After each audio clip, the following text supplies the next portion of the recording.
సాధారణంగా రాజకీయాల్లో ఒక పదవి కావాలంటే ఏం కావాలి? ఆ నాయకుడి వెనక ఎంతమంది జనమున్నారు? ఆ నాయకుడికి ఎంత సీనియారిటీ ఉంది? ఆ కుల సమీకరణాలు ఎంతవరకు వర్కౌట్ అవుతాయి? ఆ కేంద్ర అధిష్టాన పెద్దలతో ఏ మేరకు పైరవీలు చేయగలరు? ఇవన్నీ కూడా కేవలం మన తెలంగాణ రాష్ట్రమే కాదు, దేశం మొత్తం కూడా నడుస్తున్నటువంటి పొలిటికల్ ట్రెండ్ ఇది. ఈ పొలిటికల్ ట్రెండ్‌ని, ఈ పాత ట్రెండ్‌ని తిరగరాస్తూ ఇప్పుడు తెలంగాణ కాంగ్రెస్ ఓ సరికొత్త ట్రెండ్‌కి శ్రీకారం చుట్టింది. దాని పేరే టాలెంట్ హంట్. ఈ టాలెంట్ హంట్ ఏంటి? ఈ టాలెంట్ హంట్ ఎందుకు కాంగ్రెస్ ప్రభుత్వం ఇప్పుడు తెరపైకి తీసుకొచ్చింది? దీని వెనుకున్న రేవంత్ రెడ్డి అలాగే రాహుల్ గాంధీ మైండ్ గేమ్ ఏంటి? డీటెయిల్డ్‌గా ఈ రోజు అసలేం జరుగుతుంది విత్ రచన అట్ 4 PM చూద్దాం. తాజాగా టీపీసీసీ చీఫ్ మహేష్ కుమార్ గౌడ్ ఒక అనౌన్స్‌మెంట్ చేశారు. అదే టాలెంట్ హంట్ గురించి.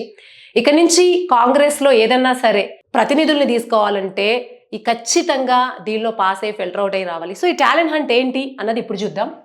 ఇప్పటి వరకు కూడా ప్రతి రాజకీయ పార్టీలో ఎవరైతే జెండా మోస్తారో, ఆ పార్టీ కోసం లాఠీ దెబ్బలు తింటారో, ఆ పార్టీ కోసమే పనిచేస్తారో, వాళ్ళకి ఎంత రాజకీయ అవగాహన ఉంది, వారికి జాతీయ విషయాలపైన కావచ్చు, రాష్ట్ర విషయాలపై కావచ్చు, రాజ్యాంగ విలువల గురించి కావచ్చు, వాళ్ళకి ఎంతవరకు అవగాహన ఉంది అన్నంత సంబంధం లేకుండా కేవలం పార్టీకి వాళ్ళు చూపించే లాయల్టీయో, లేకపోతే వారసత్వం, లేకపోతే డబ్బో, ఇటువంటి ఫ్యాక్టర్స్ ని మాత్రమే ప్రయారిటైజ్ చేసుకుని ఇప్పటివరకు రాజకీయాల్లో చాలా మంది ప్రతినిధులు గాను, లీడర్స్ గాను, స్పోక్స్ పర్సన్స్ గాను కంటిన్యూ చేస్తున్నారు.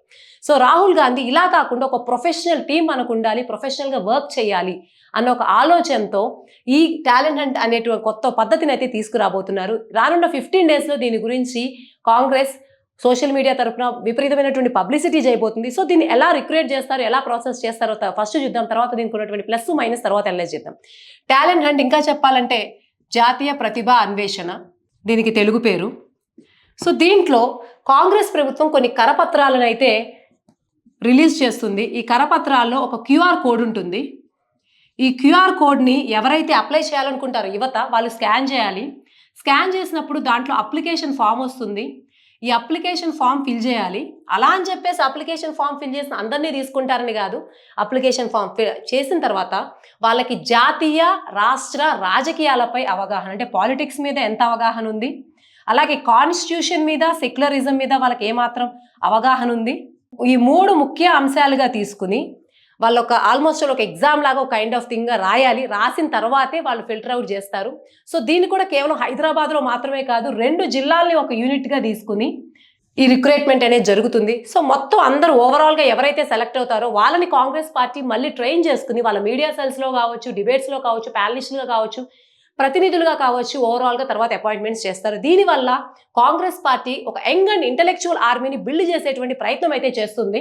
అయితే ఈ పదాలు వినడానికి చాలా బాగుంది. యంగ్ అండ్ ఇంటెలెక్చువల్ ఆర్మీ, చదువుకున్న వాళ్ళు, రాజకీయ అవగాహన ఉన్న వాళ్ళు, వీళ్ళందరూ రాజకీయాల్లోకి రావడం, వీళ్ళు పార్టీకి కావాల్సిన ఇన్ఫర్మేషన్, యాక్యురేట్ డీటెయిల్స్ ఇవ్వడం, ఇదంతా కూడా వినడానికి బాగుంది.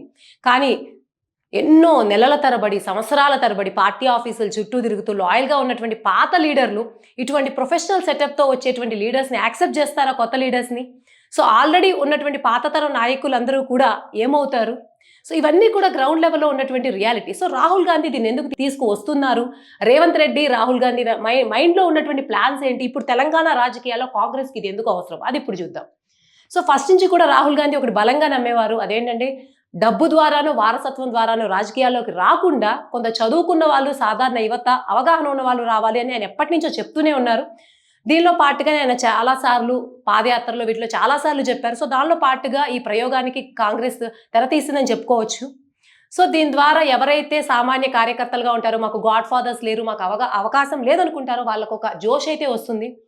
కాకపోతే దీనిలో ఉన్న డిఫికల్టీస్ కనుక మనం అబ్జర్వ్ చేస్తే, రూమ్స్లో కార్పొరేట్ ట్రైన్లో జాబ్ చేస్తూ ఈ డీటెయిల్స్ ఇవన్నీ తీసుకురావడం వేరు. వీరు గ్రౌండ్ లెవెల్లోకి వెళ్ళి ప్రజలతో ఎంతవరకు కనెక్ట్ అవ్వగలరు, ఎమోషనల్గా ప్రజలతో కనెక్ట్ అయ్యి అది చేయడంలో ఈ కార్పొరేట్ అండ్ ప్రొఫెషనల్ తరహా వర్కౌట్ అవుతుందా? ఎందుకంటే ఇప్పటికే రాజకీయాలన్నీ కూడా ప్రజలతో కనెక్ట్ అవ్వడం, పాదయాత్రలు చేయడం, ప్రజల్లో లీడర్గా ఉండడం అనేది చాలా ఇంపార్టెంట్. కాంగ్రెస్లో చాలా మంది ఇంటెలెక్చువల్స్ అందరూ ఉన్నప్పటికీ కొందరు ఎందుకు సక్సెస్ అవుతున్నారంటే, రేవంత్ రెడ్డి కన్నా సీనియర్స్ ఉన్నా సరే రేవంత్ రెడ్డి సక్సెస్ అయ్యాడంటే because is a people's person కాబట్టి. మరి ఇప్పుడు ఇట్లా బిల్డ్ చేస్తే వీళ్ళలో ఎంతమంది పీపుల్స్ పర్సన్ అవ్వగలరు? వాళ్ళు కేవలం నాలెడ్జ్కే పర్మిట్ అవుతారా అన్నది ఇంకో క్వశ్చన్. సో ఇప్పుడు కాంగ్రెస్ ఇది ఎందుకు తీసుకొస్తుందంటే దానికి ఉన్న ప్రధానమైనటువంటి కారణం బీఆర్ఎస్, బీజేపీ. తెలంగాణలో కాంగ్రెస్ ఎన్నో స్కీమ్స్ చేస్తుంది. ప్రతి దానికి రేవంత్ రెడ్డి కౌంటర్ ఇస్తున్నారు, ప్రతి దానికి పీపుల్తో కనెక్ట్ అవుతున్నారు, ప్రతిసారి జనాలతో ఉంటున్నారు. కానీ సోషల్ మీడియాలో కానీ, ఐటీ సెల్స్లో కానీ వీటి ప్రకారం మనం చూస్తే బీఆర్ఎస్కి స్ట్రాంగ్ ఐటీ సెల్స్ ఉన్నాయి, బీజేపీకి ఐటీ సెల్స్ ఉన్నాయి. వీళ్ళందరూ రేవంత్ రెడ్డిని విత్ డేటా అటాక్ చేయడానికి, డిఫెన్స్లో పడేయడానికి రోజు ట్రై చేస్తూనే ఉన్నారు. కానీ కాంగ్రెస్ ప్రభుత్వం మాత్రం వాళ్ళ పాత తరహా లీడర్స్ ఎవరైతే ఉంటారో సీనియర్ లీడర్స్ వాళ్ళ మైకుల ముందు కూర్చొని విమర్శించడమే తప్ప ఎక్కడా కూడా ఒక యూత్ఫుల్ స్పిరిట్ అన్నది డిజిటల్ మీడియాలో ఎక్కడా కనిపించట్లేదు. సో దీనికి చెక్ పెట్టడానికి, ఈ రెండింటిని డిఫెన్స్లో పడేయడానికి ఇప్పుడు సరికొత్తగా రేవంత్ రెడ్డి, రాహుల్ గాంధీ స్ట్రాటజీ తీసుకొస్తున్నారని అనుకోవచ్చు. అయితే దీనివల్ల పాత లీడర్స్ డిసప్పాయింట్ అవుతారా, వాళ్ళకి ఇంకేదైనా వాళ్ళని కూడా అప్గ్రేడ్ చేసి ట్రైనింగ్ ఇస్తారా అని వేచి చూడాల్సిందే. ఏదేమైనప్పటికీ కాలంతో పాటు మారుతున్న రాజకీయాలతో ఇటువంటి ట్రెండ్ని తీసుకురావడం అభినందనీయమే. కానీ విత్ ప్రొఫెషనల్ నాలెడ్జ్తో పాటు పీపుల్తో కనెక్ట్ అయ్యే స్కిల్స్తో కూడా దీన్ని బిల్డ్ చేయగలిగితే మోర్ లీడర్స్ కూడా డెవలప్ అవుతారు విత్ నాలెడ్జ్. దానివల్ల మంచి పాలిటిక్స్, మంచి రాజకీయాల్ని మనం చూడొచ్చు. సో ఇంత మంచి ప్రయోగానికి తెరతీసినటువంటి రేవంత్ రెడ్డి అలాగే రాహుల్ గాంధీ ఫ్యూచర్లో ఈ తెలంగాణ రాజకీయాల్లో ఖచ్చితంగా ఒక ప్రత్యేక ముద్రైతే వేస్తారు. సో ఈ టాలెంటెడ్ ప్రాసెస్ గురించి మీరేమనుకుంటున్నారో ఓవరాల్గా కమెంట్స్లో తెలియజేయండి.